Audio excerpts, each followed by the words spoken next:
Hello, MotoAmerica fans. This is Paul Carruthers, and this is our weekly edition of Off Track with Carruthers and Bice. I've got Sean Bice to my side, and down below, we've got our guest today, Travis Wyman. Looks like he's at a campground somewhere. Is that accurate, Travis? No, I'm just at a local park down the road from my house in Vegas. Ah, okay. I thought maybe you had the trailer or something, and you're already headed out. Travis, No, not yet. Travis, you're kidding me. That's Nevada? It looks like, wow, it's more green than I thought. Well, all it does is rain now. Now, yeah. No, the city does a good job. There's a ton of parks in the city that we can go to and take the dog to. So it's nice. Wow. That's really awesome. It looks good. Is Buddy with you right now? Of course he is. Of course. Gotta be. Sean, you wouldn't believe how green it is here. Yeah, I love this time of year. Yeah, I don't. I want it to be. I'm sick of the rain, and it's like it's supposed to come again one day this week or something. So I think tomorrow. But anyways, let's talk about, what do you want to start with, Sean? You know, I want to start with how color coordinated. This is good for a colorblind guy to say this, but I love the fact that Travis, it races a Harley Davidson. So Saddleman's colors are a little bit different, but for sure, orange and black is what it's all about with Harley. And here he is with Orange Cat now racing for that team. And obviously Orange Cat, it has to be orange is their color. So that worked out pretty good, Travis. You had that planned all along, I'm sure. I've had some practice over the last few years of trying to represent a couple of different teams in the right moments. So yeah. So you're one of the guys in the paddock that, like Hayden Gillum, who has that quick change leather thing down to a science, I bet. Yeah. Like at Daytona, I was going to get my leathers on for a session, and Corey and Jake were already like ready to go, looking at their watches as I'm walking in. I could change pretty quick. But yeah, like depending on which truck or trailer or where I'm set up, I usually have like every shirt possible, team shirt on like hangers, and then leathers and all that, just in case, depending on the session, putting the right shirt on at the right time. Yeah, that's a good plan. Now, now you've got the 3 classes and 2 different teams. Was there a time last year when you were like, oh crap, I don't have anything? I mean, it seemed to come together pretty early, or most of it did. Really, there's been a lot of changes from last year to this year. For me, the biggest thing that I kind of decided at the end of last year was that regardless of what happened with my bagger situation or with Harley Davidson, like I was pretty confident I was done running my own BMW program. Yeah. I put everything up for sale on Thanksgiving Day because it's still mentally and physically and financially taxing. And I did it for 6 years in a row. And that was really a big decision that I made. And then later I found out that I wouldn't be racing for Harley anymore. And definitely pretty bummed about that for a while, because it was such a, like a family knit team, but it's opened a lot of different doors for me. I feel if I would have signed with Harley again this year, I would be stuck maybe racing only the baggers. And now I'm racing 3 different classes for 2 different teams. So it's actually kind of, blossomed into something even better. Yeah. The thing with Orange Cat Racing now, Travis, I try to get around the paddock a fair amount, but that's one guy I don't know. I know he's in Chicago. Is his name Jason, the guy that owns it? No, it's Andrew. Andrew. Okay. I don't know him at all. I need to meet him. So that's kind of cool that he's back. We weren't sure what was going to happen this year, and he went from 2 riders to 1. I assume he's got either one or both bikes from last year, and one or both bikes are what you're using to race this year for the team. Is that correct? Yeah. So this deal that I have going with Orange Cat was actually nearly solidified before Christmas. And there's just been a lot of things that we wanted to iron out as a team.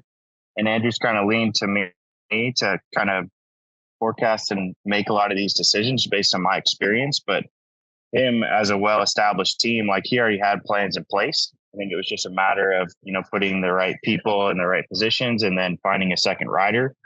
But he's a great guy. Like I'm so stoked to be able to work with him and be on the new bike. And they're basically kind of recycling last year's bikes in as spare bikes. And then the spare bikes from last year are now the A bikes. So wow, he's got a really good program in place. So the bikes that we'll be racing have very, very low miles. It was the bikes that Ezra and Caleb basically just tested on a little bit. So. Yeah. And are you working with Steve Weir this year too, as well as you have in the past? That's something we're still trying to iron out. Okay. We have support from Alpha Engineers. There's a younger kid named Julian who's from Germany, and he's someone that we work closely with in the testing that we've done. And we're trying to see how to incorporate him and Steve Weir in together, because Steve's help for me in the last 6 years has been, I mean, invaluable. Like, I can't really put a dollar amount on how much he's helped me and how much we've learned together and learned these tracks and what I need. So we're going to find a way to fit him in. Is Julian the blonde kid? No, that was their engineer from last year. Julian's someone new who's coming in. Oh, yeah. Okay. I didn't know that other guy's name. I just remembered he looked German to me. Maybe he wasn't. I don't know. That's Mikkel. So he helped us at some of the testing too that we just did a few weeks ago. That's cool. That's awesome. So, I mean, how do you feel about being back aboard a BMW? We'll get into the other part later, but you're good with being on a sport bike, so to say? You like it? I'm stoked. I mean, it's going to be my 7th year aboard a BMW, which is crazy to think about. Yeah, it is. My 7th opportunity at potentially taking home the Stock 1000 championship. In all 6 years prior, I've finished either second or third. So really my goal remains the same, to try and get that championship. And every year I feel like I'm given a better opportunity to maybe do that. But this year, I think with Andrew and the team and Orange Cat and their experience that they learned from last year, and my experience of the last 6 years with BMW, I think we have a really, really good shot. Yeah. And then one more on this, Paul, from me. So Travis, how is it working with that team? You guys always have the opportunity or the option to race only Stock 1000, which is 5 rounds, or also do Superbike Cup, which means you would race at Atlanta. If you were doing that, you're not racing Stock 1000. So what are you guys doing? How is that program working for you? So as far as I know, the plan right now is to just compete in Stock 1000. Right. And bringing in Jason Uribe as my teammate. We've already worked together really well and learned a lot. And we tested at Jennings and we tested at Homestead. And it seemed like every time I would go out, I would lower the lap time by a half a second. And then Jason would go out and lower it another half a second. And so that's good. We were competitive with one another as far as the lap time goes, but we were also working together and helping each other and sharing data. So I think having Jason as a teammate and giving him a real opportunity with a good team and myself and my experience, I think we're going to do great things. That's great. We're gonna have to if we're gonna keep up with the Hondas this year. Yeah. Well, I was gonna say this first thing I'm gonna say to Jason Uribe when I see him is, dude, you were flying that Honda flag for years and years, trying to get them involved. They finally get a decent contingency, and you walk away from them. So what's the deal? That's crazy. Yeah, I think he this kind of fell into his lap pretty late in the year. And I think he's really excited about it. And it didn't take him very long to get used to the BMW. And like I said, I think with the right people in place and me and Jason kind of pushing each other, that we'll be a front running team. Yeah, that's good. Let's talk a little bit about Daytona. From looking at your results, you're probably not that pleased. I mean, you were uncharacteristically, you're worse is a dumb word. You weren't as good as you were in past years. And basically you had a DNF in race 1 of the Hooligans, right? Yeah. And then the second race you were 6th, but point whatever from victory. And tell us a little bit about, let's start with that program first and how you got through Daytona and obviously what caused the DNF, et cetera, et cetera. Sure. I mean, man, for me, this is 3 years in a row that I've had just a horrible Daytona that I would try and forget about. And I always tell myself, okay, now the season starts. For whatever reason, that track is not kind to me. I love that place so much. I always go really well there, but just for some reason, things just don't pan out for me. And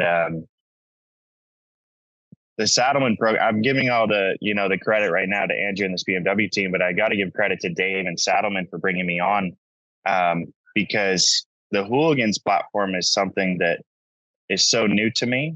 And the baggers, obviously I have experience with the factory, but like to be able to run both of those bikes and have teammates like Jake and Corey is so cool.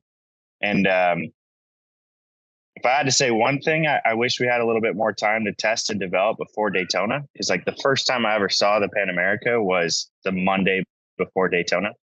And so I only did maybe 7 or 8 laps before FP1 at Daytona. And so I was learning as I went through the weekend on the Pan America. And I was pretty surprised to see myself running up front with the guys. And the bagger's a different story, which we can touch on. But I think there's a lot of work that can be done to make that bike more comfortable for me, and a lot of development that we can do. And with a little bit of time that I had, like I'm really excited about the future for that bike and throughout the season. I wish we had more races. I wish I didn't have to wait till June to ride the thing again. But yeah. I said that to Corey West at Daytona. Last year they came in with that Pan America and they said, oh, the thing's got too much power, so they made him put that different cover on the airbox. And so I talked to him about it at Daytona, the fact that it's too bad they did that, because now that they've opened the bike up, the bike actually obviously runs a lot better and has better potential than it did last year. So, it's obviously a much better bike now. And who would have thought that for an ADV bike, but it's really pretty stout in that class. Yeah, I'm stoked. I think the racing in race 2 in the Hooligans class was probably one of the best races of the weekend. Agreed. 6 of us up front battling for the win. And I think that class is so cool and has so much potential with all the different brands in it. I mean, at one point, Stefano was out there, Andy DeBrino was out there, Nate Kern was out there. We were all in this group, and it was just pretty neat to have all the different brands kind of running together and being somewhat competitive. But I'm stoked for that class. And I'm stoked for kind of some of the stuff I'm doing behind the scenes with the adventure version of that bike. Working on like an off-road adventures YouTube channel here in Vegas. And Harley actually gave me a bike to use through the year. So it's cool to be able to kind of showcase that bike and its stock form off-road, but also on the racetrack. Yeah, that's really cool. Yeah. What about baggers? I mean, Daytona was Daytona. And it's funny, like you said, because half the people we talk to are always like, oh, man, Daytona is so freaking rough on me. And then other guys are like, I love Daytona, but it's horrible. And it seems to me like things either go really well or they go really bad there, but it's either one or the other. There's not much in the middle. So with the baggers, talk to us a little bit about your races there with that bike. Yeah. So for me, like I got really fortunate when Dave and Saddleman brought me on to have this close relationship with the factory still, where basically all of my custom bits, like my seat and handlebars and brake levers, clutch levers, like all my touch points on the motorcycle, all that stuff that I customized and basically developed, Harley provided Saddleman with that stuff. Oh, that's very cool. Wow. I mean, they didn't really have any use for it for James because it was very kind of different for me and my riding style and what I like. So when the guys at Saddleman built my race bike, the second I threw a leg over it, it felt like my factory bike. Like It wasn't awkward at all. It wasn't like a new bike. It felt exactly like my bike. So for me, it was basically just changing leathers and logos on the leathers and throwing the leg over it and, doing what I know I can do on a bagger. I think really, I mean, this isn't anything to really hide, but we were down on top speed by quite a bit at Daytona. And I felt really strong, in the technical parts of the racetrack and the infield and that, but we were just losing it on the banking. If you show up a little down in horsepower to Daytona, it really shows, obviously, because you're wide open for so long. But that's really what happened there. I felt strong on the bike. I felt comfortable. It's just we were losing a little top speed. So hopefully working closely with Harley over this break we had between Daytona and Coda will get a little bit more power and hopefully bring the 3 of us closer to the front. Yeah, I was going to say you're going to need a little power at Coda as well. It's not like it might be better to go right to Road Atlanta, but. Yeah, for sure. And I mean, we're talking about a 625 pound motorcycle. I mean, every horsepower counts, whether you're at a tight technical track or a track with straightaways, because our trap speeds, in a draft weren't that far off of the guys up front. It's just how quickly you can get the bike up to that speed. It's where, you really lack when you start adding all that weight to it. So that'll be really important throughout the year, just to bring me, Jake, and Corey closer to the front. Travis, I've been wanting to talk to you about this. So you touched on the Harley team and Saddlemen. So I know for a fact, when I did an interview with Jason Kale yesterday, and he gave a lot of credit to Vincent Hines and also Saddlemen for actually helping them at Daytona, which, the factory team had a pretty good Daytona. So that's cool that there's a lot of interchange between the teams. And from that other point of view too, Dave Eckert, Matthew Miles did a book for Saddlemen that you may have seen. It might actually be in your transporter areas or something, and basically talked about last year a lot. And I read it and learned a lot about Dave Eckert and how committed he is to this program. So much so that the team is kind of completely different than it was last year in terms of the intentions. I mean, it's all about you guys going to win. I'm not saying that last year they didn't want to win, but you got three very capable riders, like you said, who can work together, you, Corey, and Jake. And it's really, you guys are really focused on trying to do a good job this year. So it's cool. You got to be pretty stoked to be part of a team that's really wanting to do that, really step up. Yeah. I mean, I spent a lot of time talking with Dave before we made this deal happen. And that was, out of all the things that I kind of asked for or what my needs were within the team structure, number one was I'm not showing up to the racetrack unless we're there to win. And I don't think I really had that big of an influence on the team as a whole. I think after a year under their belt of doing this, or 2 years now, that's really kind of shifted their focus more and doing what it takes in order to win. And the amount of money that Dave and Saddlemen has invested to have 3 riders on, 6 motorcycles, I can tell that that's more of a priority than ever. And I just think as a team, it's going to take us a few rounds to get closer to the front. But as a team, we're also learning, and just like the factory is, just like Indian is, I just think we have bigger steps that we can make to get closer. And those teams at the front, what we're doing on these baggers now, I feel like as the bagger race bike gets, they're just getting closer and closer to the ceiling. So every step that those top teams make, they're taking a little bit more risk, where as Saddlemen, maybe we're a little bit further down right now, but I think that we can make some bigger gains to get closer to the front. And I think having 3 riders and being able to share data and share insight, and having guys like Jake and Corey, I think we'll just be able to surprise some people between COTA and Atlanta of how much we've made in progress and gains. We didn't get as much testing time as we wanted. We got like 1.5 days at Roebling the week of. So I think as a team, we're just going to continue to learn and grow. Okay, I've got a tough question to ask you. What was the difference between Travis in 22 and Travis in 23? I mean, you went from such a high, it didn't end the way you wanted it, but you still were on a high.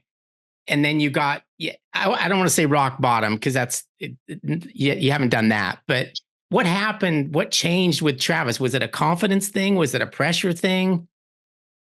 On the bagger specifically, you mean? Yeah. It didn't seem to affect you as much on the other bikes, but it just seemed like baggers it spiraled and got worse and worse. Yeah, there was, there were some outside factors and some things that were out of my control. And, as a team, we're still learning. And I can't really get into too much detail, but it was really, really difficult for me to be running up front on one, essentially battling with Hayden Gillum and, the 1,000 field and feeling really, really strong, setting goals and winning races.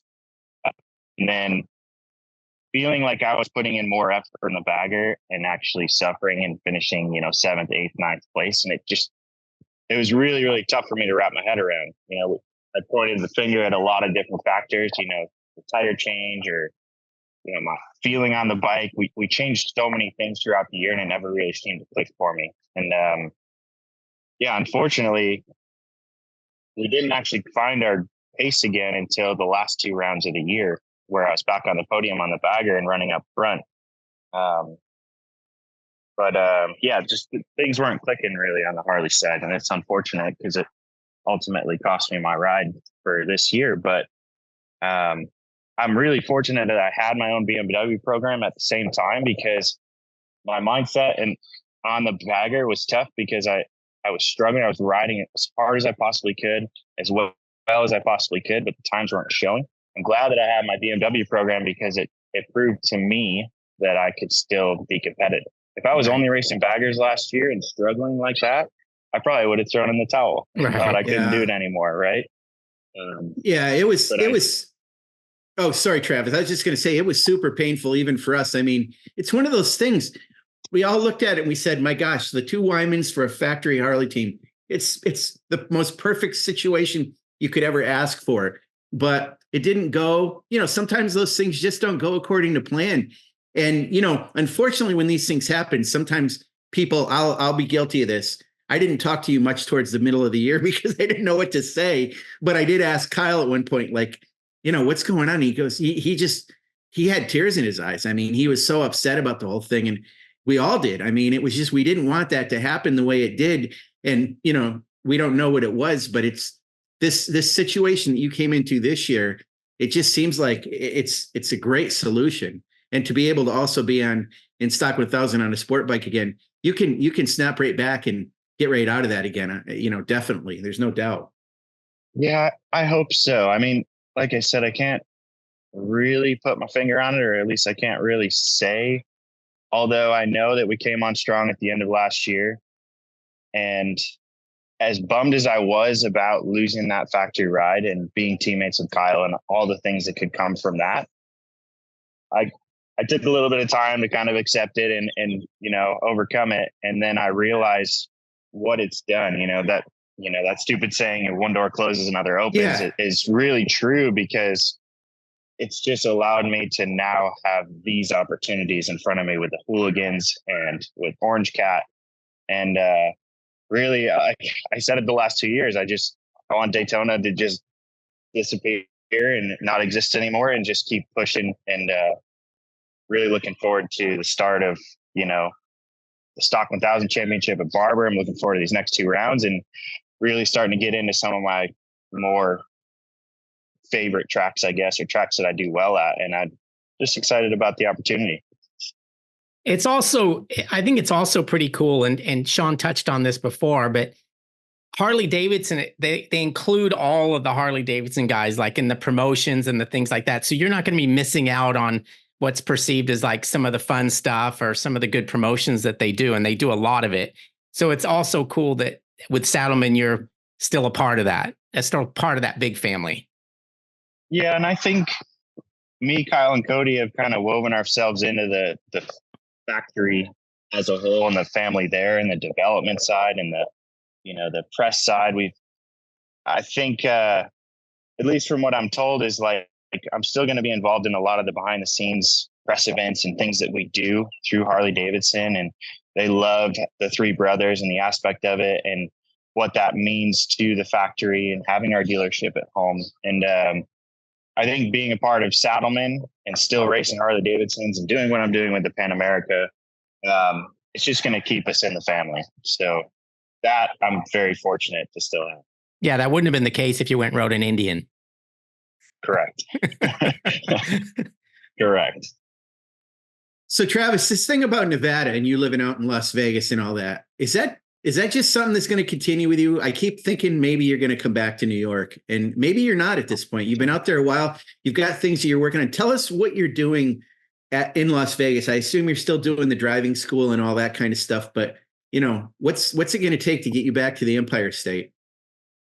It's tough, man. Every time I start to get sick of this place, like Las Vegas, as a city, I spend enough time away on the road that I'm just happy to come back home. What I'm doing here in town now, I started a new job over the winter working as an instructor at the Bronco Off Rodeo.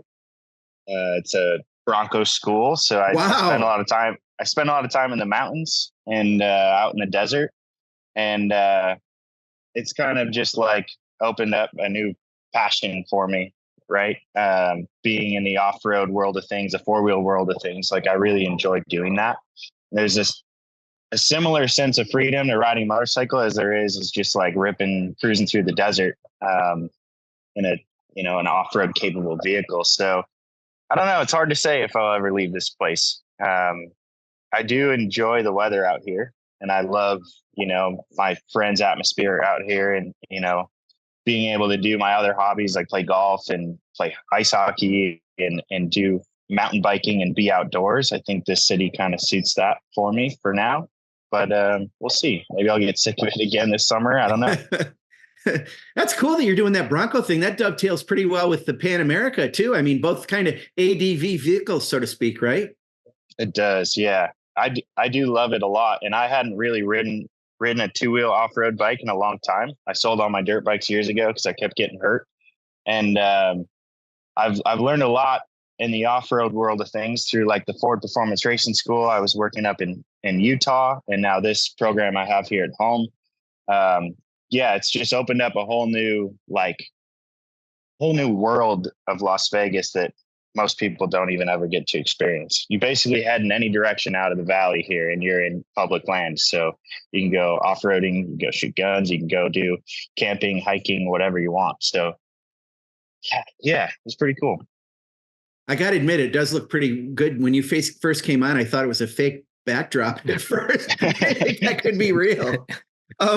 Hey, so this is a crazy question I want to ask you. So you've been number 10 for a little while. And even I think your Instagram is Wyman 10 or something, but I was reminded today that I'm not going to give away your email address, but the number 33 is in it. And, that's Kyle's number, but it isn't really Kyle's number. So whose number is 33? What number is Kyle's, and what number is Cody's? I think Cody's 34, isn't he?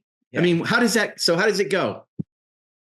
So when we all first started racing, we all were number 3 at one point when we were growing up doing flat track in the amateur nationals. Like we were all in different classes, but we were all number 3. And I don't know, that just kind of stuck around for a long time when we were growing up. And then when we started intertwining, racing the same classes, we all had to pick a different number. But I don't know. Obviously 3 brothers. Cody's got a tattoo, the number 3 on his wrist. I think the 3 is always going to be a special number. But for you, 10 did you arrive at 10 because it was some number you were given at some point and you've kind of stuck with it? No, I was 24 forever. 24, that's right. You were. And then when Tony Elias came over to race, I was kind of dabbing into superbike as well as stock. I had to change my number when I was competing against Tony. So he had a little priority or seniority over me, which I was a little bummed about at first, but obviously I'm going to give Tony Elias his number when he comes to the States. Yeah, but you watch football. A lot of times the kickers or whatever have to do something. Did Tony have to do anything for you, or did you were just a nice guy about it? No, I was just a nice guy. Here, I don't know if you guys will see this. Here's a picture of the 3 of us. Oh yeah, that's very cool. Racing flat track. That's really cool. Yeah, y'all look the same. Mom's Harv Harley Davidson leathers. Nice. That's so good. Yeah. That's so good. So speaking of that, your mom's at the dealership. Does Kyle go into the dealership at all? I mean, is he there very often since he's back home in Macedon now? I don't know. He lives next door. Yeah. You'll have to ask him. So does Cody. Cody lives Cody's right there home, yeah. Compound too. But actually Cody's out in Vegas with me right now. He's at the house. Oh, okay. That's good. Talk about a busy lady with a lot of stress. I mean, I have no idea how. I just have no idea. I mean, it's hard enough as a parent if you have one son or daughter doing that, but to triple that, I guess it would probably triple the stress, So, but she seems to do pretty well with it, and she ends up more happy than not. So, yeah, I give both my parents a lot of credit. Yes, that's true too. Yeah, getting the 3 of us into racing and basically funding it for all those years, but then still being at every single race. Like I don't think either of my parents have missed a race in 20 years. Right. Yeah. So and Bob finds an odd job every time. I mean, when I see him, he's always working. My dad's been trying to retire for a long time. Yeah. It seems like Cody keeps roping him back into helping him out somehow. But, Right. when they won that Junior Cup championship, it was basically just my dad and Cody. And then my dad stepped away. He just wanted to be a spectator and a fan. And now he's got my dad back helping him on his Pan America project that Kyle's put together. So, yeah. Yeah. I was going to talk about that a little bit. So I will readily admit this. Danelle Kingham sends me the entry lists, and I always look through and make sure everything's right. And I had a moment or I lost my mind completely.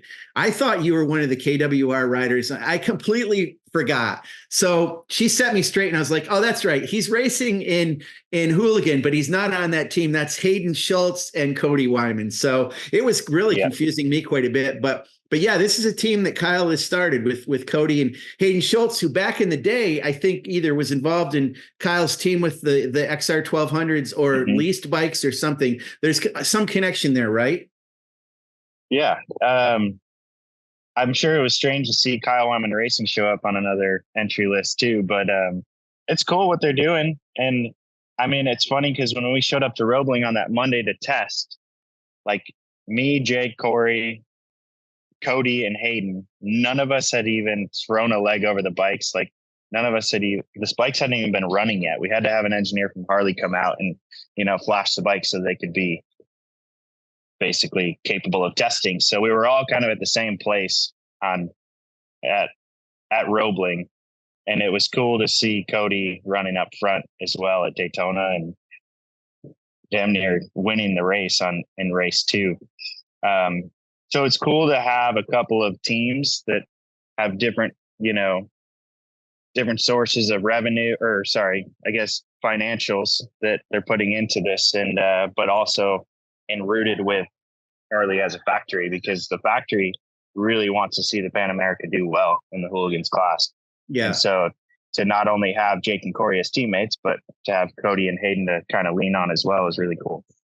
Okay. Yeah, I looked it enough up, guys. I looked it up. You were 0.155 from victory in that Hooligans race. Now I kind of remember, it's hard for me to remember that far back, right? Because it's over a month, but the finish line, I think you got screwed, but I can't remember how. Like you just found yourself in the wrong position. Yes. Okay. So Cody was leading out of the bus stop. I had a really good gap to him where it was going to work out great for the drop to the line. And I'm not pointing any fingers, but when we came off of 4, Corey West was beside me. And when Cody came up the track, if he would have stayed 5 feet lower, I think it would have gave me the draft.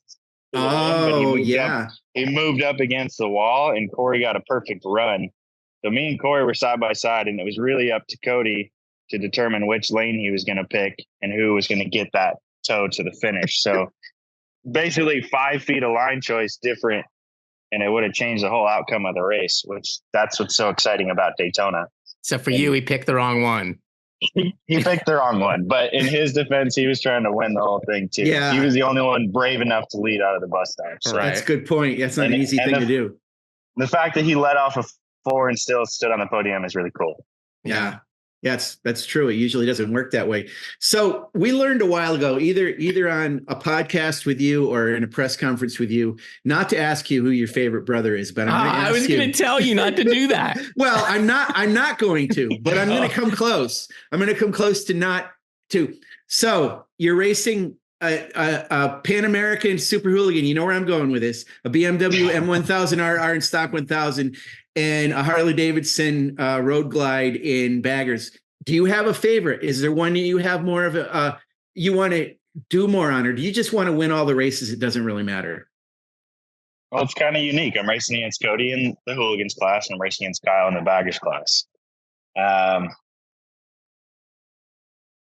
right now, okay, at this very moment, Cody just beat me at the last round. But I feel like we can work together to maybe go 1-2 at some point throughout the year. Kyle was way up the racetrack. So honestly, I need more of Kyle's help right now to get a toe to get up closer to the front. I'm still not going to pick a favorite, but I need a little bit more support from Kyle on the bagger side to get up on the box with him. Well, so wait, Travis, don't misunderstand me. I'm not asking you to pick a favorite brother that you want to beat. I'm asking you to pick a favorite class. or bike. Yeah. Oh, Yeah, stock 1000, super hooligan, or baggers. That's what I'm wanting to find out. And it's tough because stock 1000 is only 5 rounds, so it's like it's pretty truncated. But you obviously want to get in there and do some business, and you've come so close in that class so many times that it's got to be driving you nuts. So and maybe you can't say because you don't want to upset Dave Eckert, you don't want to upset Andrew from Orange Cat. So if you can't say, it's all right. But you did say you do like super hooligan a lot though to ride. So that's interesting. I do because it's sorry. Here, boy. Sorry. Come here, boy.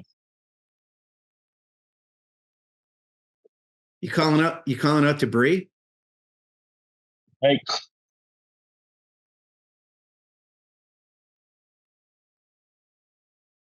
Sorry, I'm on the phone right now on a call. No, you're okay. Public park. It's as many fans in Vegas. Yeah. Park ranger. Okay, sorry about that. That's all right. It's all right. No, it's hard for me to pick a favorite class because 2 years ago I nearly won the Baggers Championship.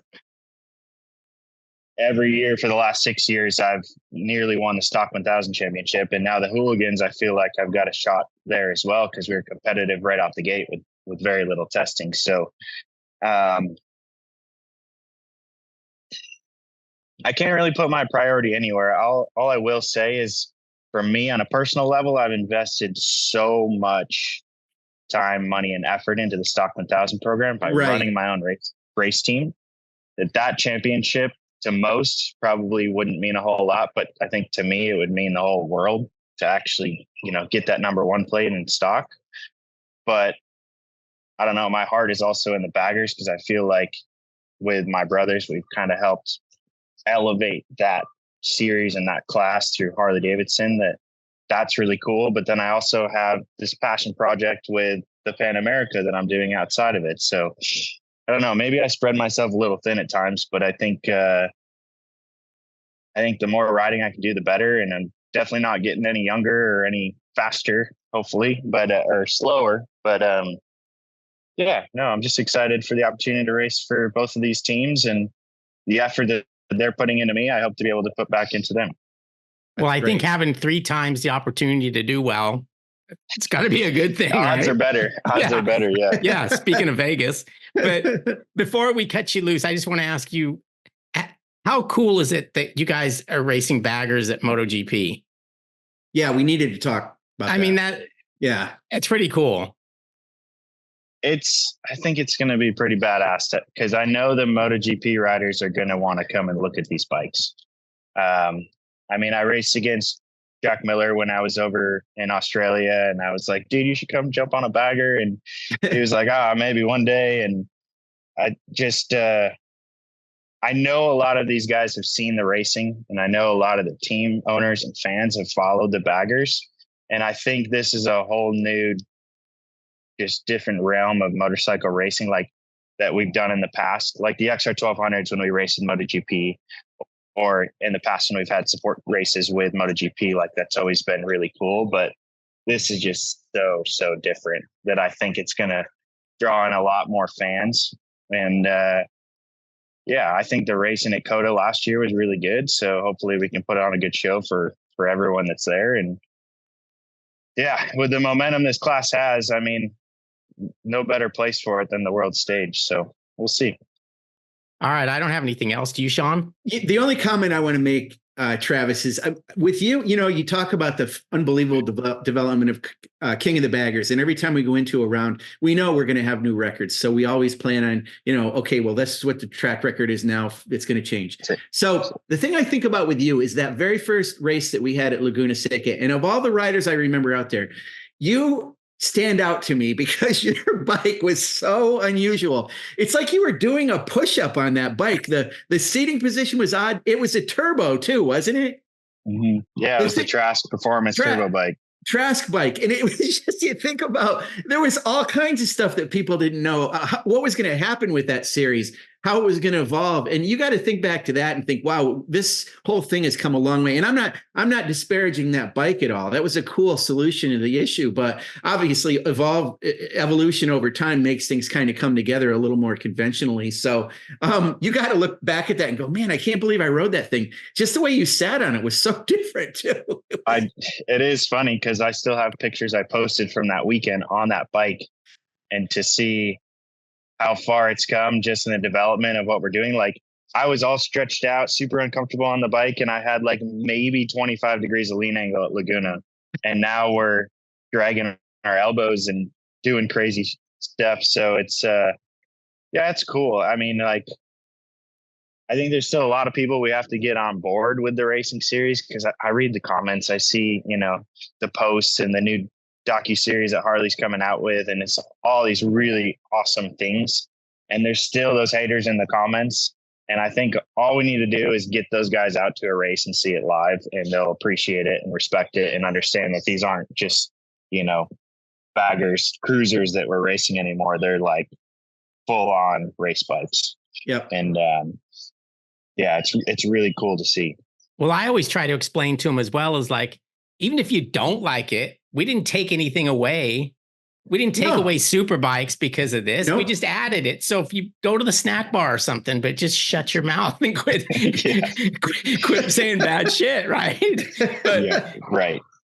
So anyway, but it is getting so there are enough fans that the fans are policing themselves now a little bit. You get a lot of those guys that'll just kind of shut somebody else down, so we or you don't have to necessarily say anything. So that's going to evolve. That's going to get better. But no, Travis, it was great to have you on. It's been a while since we've done this, and you're an introspective guy. We never really know what you're thinking, but I love the fact that you're racing in three classes this year. It's just going to be a great year for you, and we're really hoping for the best. Yeah, thanks. I just want to, give a big shout out to Dave at Saddleman for kind of taking me under his wing and seeing value in me as a rider. Came from the factory, and Patricia kind of moving into more of a management role on the team. I think she's already done a great job and will continue to do a great job. And then also for Andrew, basically on the Orange Cat side, for taking a leap with me, understanding that I have these other classes that I'm going to be competing in for another team, but believing in me and my experience with the BMW, and both of these teams really kind of investing in me to have a good year. And it's crazy how long I've been doing this. This is my 17th pro season. I'm getting to be one of the old guys, but I'm pretty stoked for the next couple of months. Love it. All right. Well, thanks for joining us, and we'll obviously see you next week in Texas. Yeah, sounds good. Thanks, guys. Thank you. Thanks, Travis.